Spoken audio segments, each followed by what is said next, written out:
Small business is big business. The sponsor of today's episode, Busey Bank, understands that small businesses are the lifeblood of our economy. For more than 150 years, Busey has remained a dedicated partner to those businesses and entrepreneurs who bring vibrancy to the local community. Through sound advice and simplified solutions, Busey proudly supports small businesses. For an array of business solutions tailored to your specific needs, visit busey.com, busey.com. And if you're seeking a business acquisition loan, be sure to reach out to the head of their SBA group, Steve 𝐿𝐴𝐺𝐽𝐻. Steve's somebody I've known for almost 15 years. He's one of the best SBA bankers out there, bar none. And you can reach Steve at steve.𝐿𝐴𝐺𝐽𝐻@busey.com. That's Steve, S-T-E-V-E, .𝐿𝐴𝐺𝐽𝐻, LASIEWICZ @busey.com. Looking to buy, sell, or grow your business to position it for a sale? As the owner and managing partner of Sun Acquisitions, Dominic Rinaldi has personally been involved in over 300 M&A transactions. He has seen and done it all, consulting with large and small businesses across a broad range of industries. On M&A Unplugged, he'll interview buyers, sellers, and their advisors about their experiences scaling, selling, and acquiring businesses. On every episode, you will get key learnings, but most importantly, you will be better prepared for your own acquisition or sale. This is M&A Unplugged with your host, Dominic Rinaldi. M&A Unplugged community, as we manage through this current COVID crisis, perhaps more than ever, we could all benefit from a great coach or mentor to navigate these uncharted waters.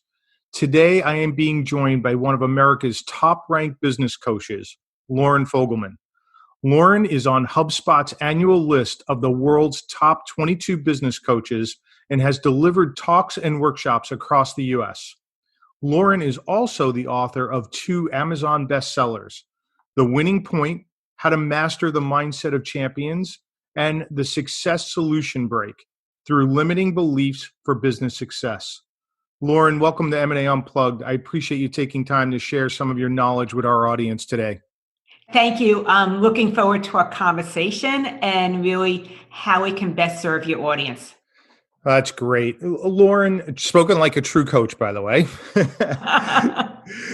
So why don't we start with, I'd like to hear a little bit more about your background and how you got into coaching and then how you got to this place. Mm-hmm.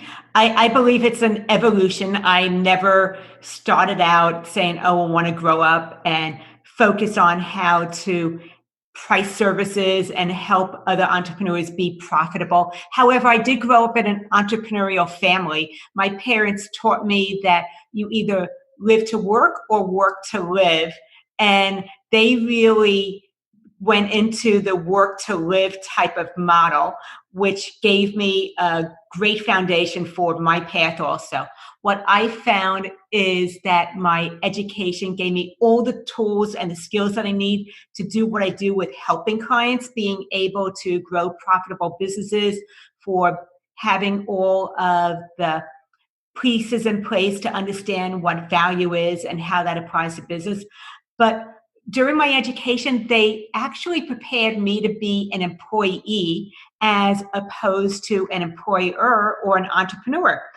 As a result of that, I had to go out afterwards and invest my own time, money, and energy in figuring out 3 main things: how to network and be able to create connections or be able to attract clients to me, how to be able to price my services, because I didn't want to get paid by the hour. I thought that there was a better way. And then how to do the sales part when I didn't want to be salesy. Therefore, I've been on this journey of networking, pricing, and sales, because not only did it benefit me, but being able to have those skills benefits business owners all around. Yeah, without a doubt. You know, and speaking specifically about sales, I mean, having been in M&A for as long as I have, one of the recurring themes that I see in most businesses is that they fail to really build out a successful sales and marketing function.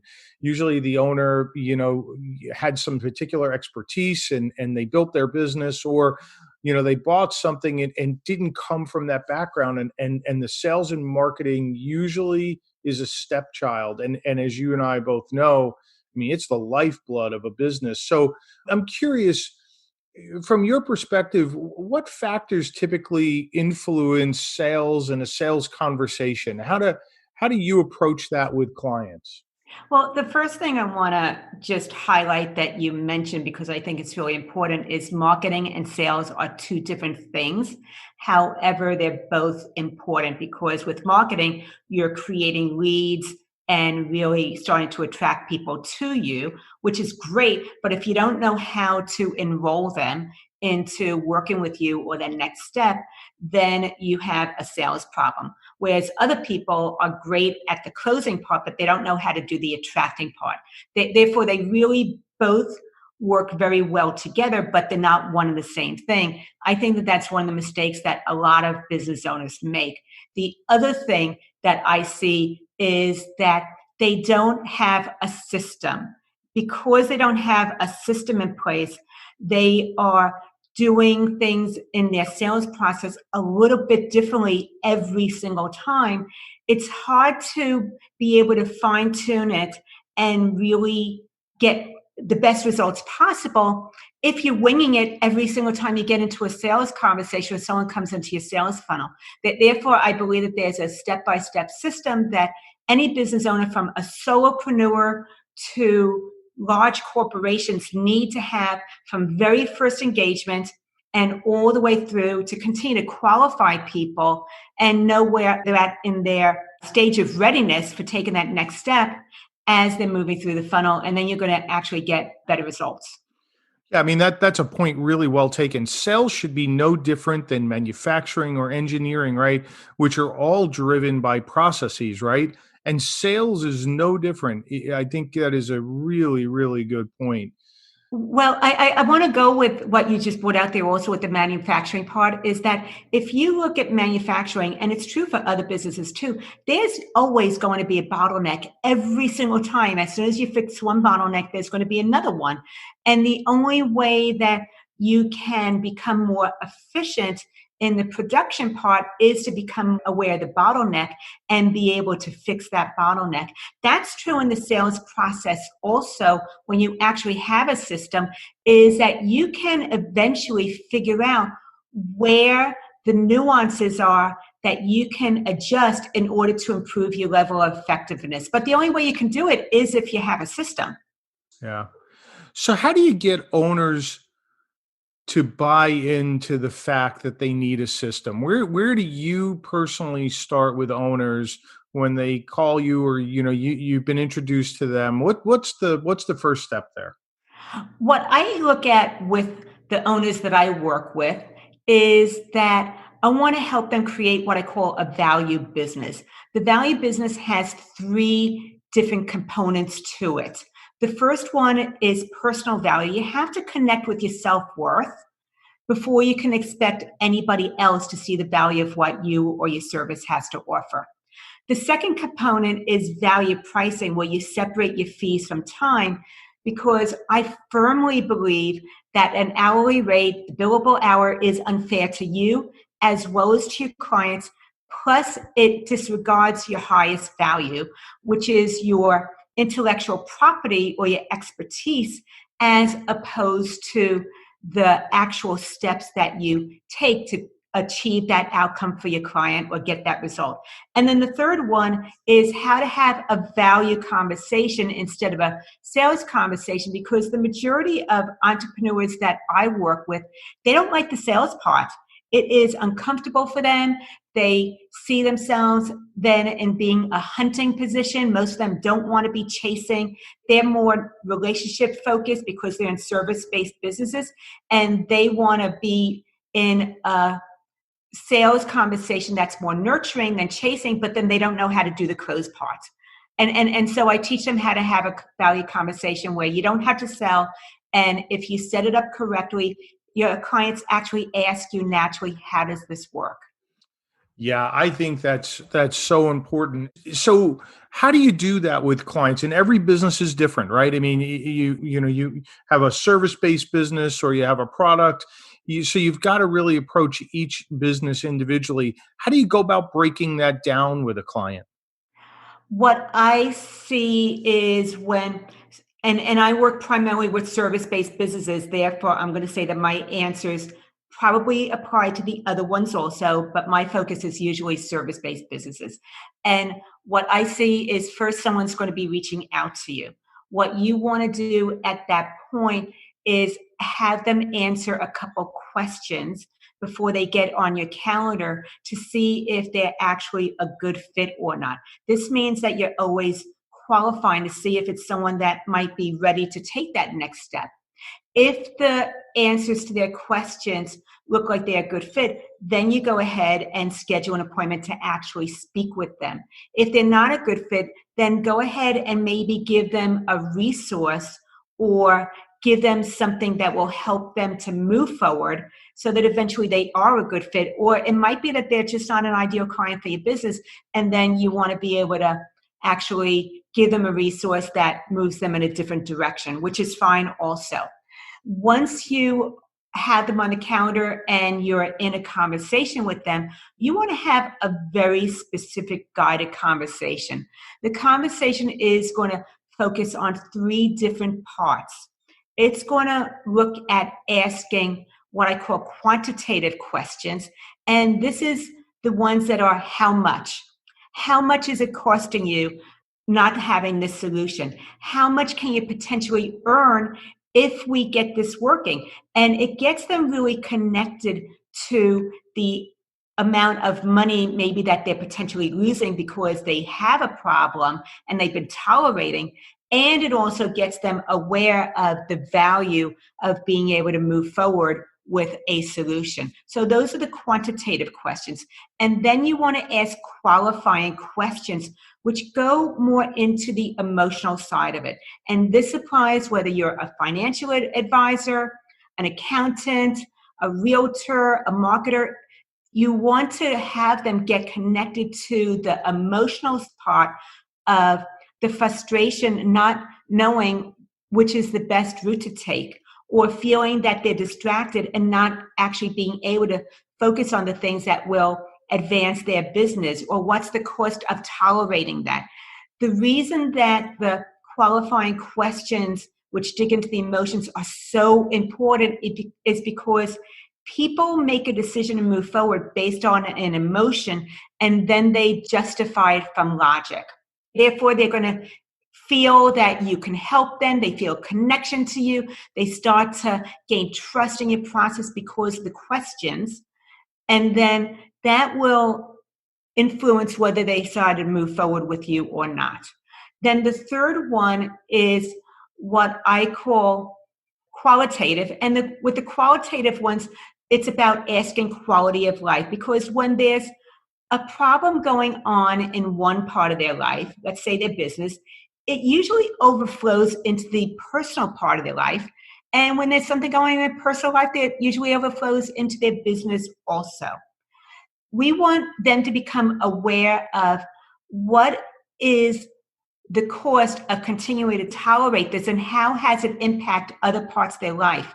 Maybe they're not as emotionally available for their spouse, or that they are giving up some other very important personal activities because there's more work that needs to be done, or they're dealing with this problem which is not resolved, and therefore it's affecting their efficiencies and how effective they are. Therefore, we're talking about three different types of questions: the quantitative, which goes into the numbers; the qualifying, which goes into the emotional part; and then the qualitative, which goes into the quality of life aspects.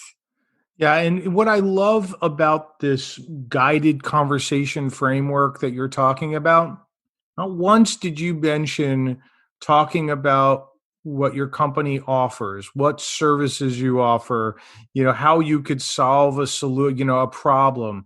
This is all about staying focused on the client. What are their issues? What matters to them? And sometimes they don't know. And so you really need to be prepared to ask great questions, right? So you could bring this out. Absolutely. There's 2 points you made that I want to highlight is if you want them to have information about your company, send that to them prior to the conversation. It could be when you're confirming the appointment. You can go ahead and send some type of information, whether it's a video, a PDF, whatever that might be, maybe even an interview like you and I are doing that helps them get some awareness about your company and the benefits. That way, when they're in this conversation with you, it's really all about them, where you don't have to pitch yourself. This is positioning you and taking the position of being a trusted advisor.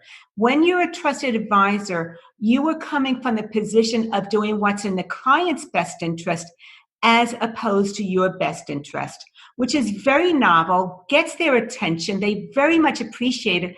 And when it's a really good fit, they will naturally ask you, how does this work? Yeah, absolutely. So I want to wind back just a little bit. You talked about qualifying prospects and potential clients. And I'm thinking about a conversation that I had yesterday, and I'm in need of a particular type of service right now. And I reached out to somebody, and he was gracious enough to give me 30 minutes of his time. At the end of the 30 minutes, he said, look, I'm not the solution for you. One, I really applauded that. I mean, most people try to fit, a square peg in a round hole. But I was also left the meeting thinking, wow, that's 30 minutes. He'll never get back again. He probably could have asked me 3 or 4 questions up front and filtered me out. Could have still helped me because he actually gave me a nice referral. But when you work with clients and you go through this qualification process with them, is that something they can do online? Is that a conversation? What's your advice there to clients? There's a couple of different ways. It depends on how your business is set up.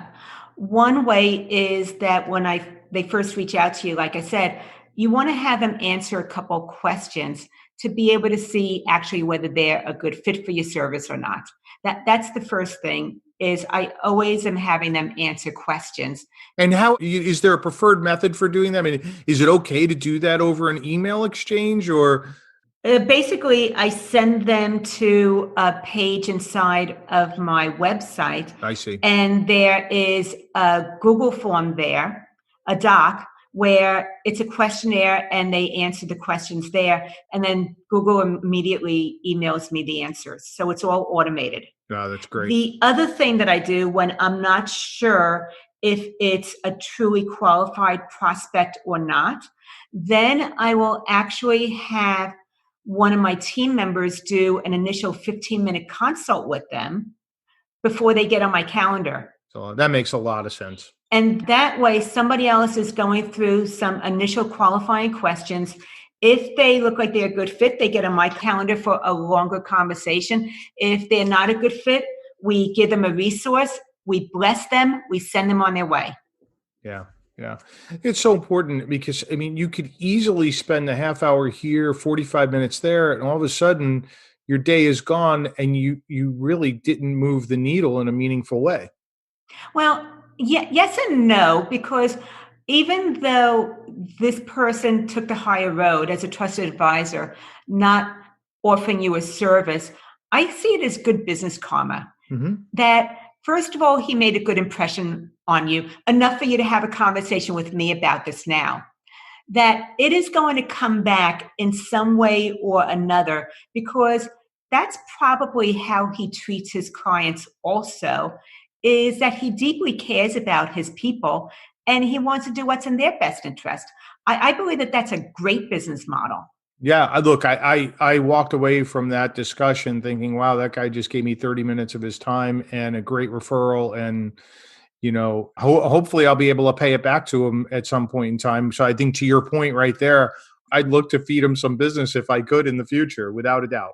Exactly. Therefore, I never go away from one of these conversations if someone's not a good fit already yet, feeling like I wasted my time. I just see it as an investment in the greater good, and it comes back to you in some form or another.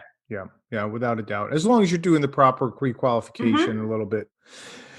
So, Loren, we've talked a lot about value, but value is not equal for everybody. How do you approach that?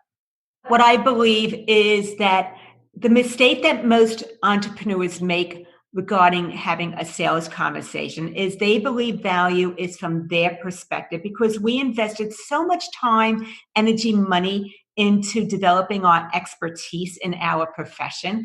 Therefore, we think that that thing that we do, the product that we sell, the service that we offer is the thing that our clients value. However, what we want to do really is step into our clients' shoes and look at value from their perspective.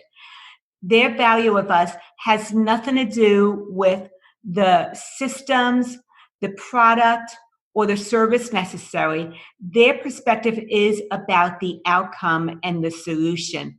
The other thing that has to happen with value during this conversation, that's why I teach about having a value conversation instead of a traditional sales conversation, is your client, your prospective client needs to believe that what they have to gain is greater than the price you're asking. And that's an unusual concept at first. But if you do high ticket sales where you are offering something that's a significant investment for them, they have to believe that they have more to gain or they will make more money because they invested in your service than if they choose not to. Yeah, I think that's a great point. And so you mentioned early on in the conversation that it's one thing to have the value conversation, but you also need to know how to close. Can you talk a little bit about that? Oh, I love talking about this part. Absolutely. Good thing you didn't start off with it. Well, what I see is that there's usually two different types of people that come into the sales conversation. One is the hunter. They absolutely love the chase and the close, and they live for it. And as soon as they make the close, they get kind of bored with that client, and then they move on. And then there's the nurturer who loves the relationship. They have a little bit of a longer sales process because they really enjoy creating that rapport and the relationship, but they aren't very comfortable with asking for the close or the sale because they see it as a take when they're more inclined to want to be givers. Because of that, what I see is that we want to make the setup to where it doesn't feel like a bait and switch. And Dominic, I learned this the hard way. What happened very early on in my process in 2009, I was just learning about value conversations, just starting out in sales. I had a consult with a financial advisor who wanted to work with me. We had a great consult. I'd asked all the right questions. He was interested in the next move. And then it came to the point of the sale, of closing the sale. And somewhere within me, I could feel my energy changing around it because all of a sudden I went from really building rapport and focusing on him and his needs. And all of a sudden, when it came to the sale part, there was this switch going on within me about, I have a new business, I have some bills to pay, I could use a new client, the money would be great. And by having that happen where I started to think about me instead of him, I lost the rapport that I'd been building with him this whole time. My tone of voice, my eye contact, my body language must have shifted somehow. And I couldn't stop it because I didn't know what was going on, but I could sense it. He could sense it too. And he asked me, why do you want to work with me? In integrity, I was transparent, saying that I know that I can help you and I could use a new client. At that point, he said, well, let me think about it. My heart just sank. We scheduled another appointment. And after he left, I vowed to myself I was going to figure this out. What happened was, like I said, I went from focusing on him to focusing on me. And what I needed to learn was how to remain just as present and engaged in what was in his best interest rather than my best interest, from the very beginning of the conversation all the way through to the very end. And that's where coming from the place of being a trusted advisor really makes the difference. It's not about a sales conversation any longer or about a close. This is about helping determine what's in the best interest of the client instead of what's in my best interest. Just like you had that experience yesterday with that particular person. Because of that, if it's not a good fit, that's okay. I'm not looking to close someone. And if it is a good fit, then I'm extending an invitation now. I'm not trying to close, I'm extending an invitation, and we're exploring what that next step forward would be that would be in this person's best interest. Does that answer the question? I know it does. Went a little bit long. Okay. It makes absolute sense. I do have one little follow-up, though. Please. Is there a transition? Is there a smooth transition that you have that sort of allows you to extend the invitation? Is it, something like, okay, go ahead. Yes, this is really golden because one of the things that happens as entrepreneurs is when we're getting into those questions, we're finding out all about the problem, we want to all of a sudden close and sell them then. That's a huge mistake. This is an advanced move. It's a huge mistake to try to enroll someone into working with you when you're in the problem part because they're in their pain. And when they're in their pain, from my study of neuroscience, we're in that fight, flight, or freeze mode, which is the amygdala. It's the lower functioning parts of our brain that are now tuned into survival somehow. We cannot make a higher level decision of wanting to work with you when we're in that pain point. Therefore, you have to shift the conversation once again from the pain over to the potential or the possibilities. What you want to specifically ask them is a couple questions about, what do you see as the benefits of us working together? What's possible for you once we resolve this issue? How can you tell if our work together was successful? And now they're once again into the potential. They can then have this conversation about next steps with you because now they're in the executive part of their brain, able to make higher level decisions where they can't do that when they're in the pain part of the conversation. Yeah, that makes perfect sense. Boy, I think that is a real nugget right there that you've given to the M&A Unplugged community. Making that transition from asking the questions, really diving deep, getting the pain, finding out what is the next step to transitioning to a close is really an art form. And I think that's a big nugget. Loren, you've really shared a ton here. You've been great. This is awesome information. What would you recommend to our listeners who are seeking more information on how to close the sale? Well, I actually have put together the sales script for your people because I know that they're busy. They can see the value of doing this. However, taking the time of figuring out all those questions themselves and then being able to implement it might not be where they want to be spending their time. Because of that, I put together how to have a value conversation. It's word by word. You can go ahead and make adjustments to make it really fit your personality and your service. That's at businesssuccesssolution.com/value. It's a complimentary free offer for your community. And please go ahead and grab that if it appeals to you. Once again, it's businesssuccesssolution.com/value. That's awesome. That is tremendous. We will make sure M&A Unplugged community to have that in the show notes. The link will be there so you can easily get to that. Loren, this has been great. It's been such a pleasure getting to know you and have you share this information. If folks wanted to get in touch with you, how could they reach you? The best way to reach me is to go to my website, once again, businesssuccesssolution.com.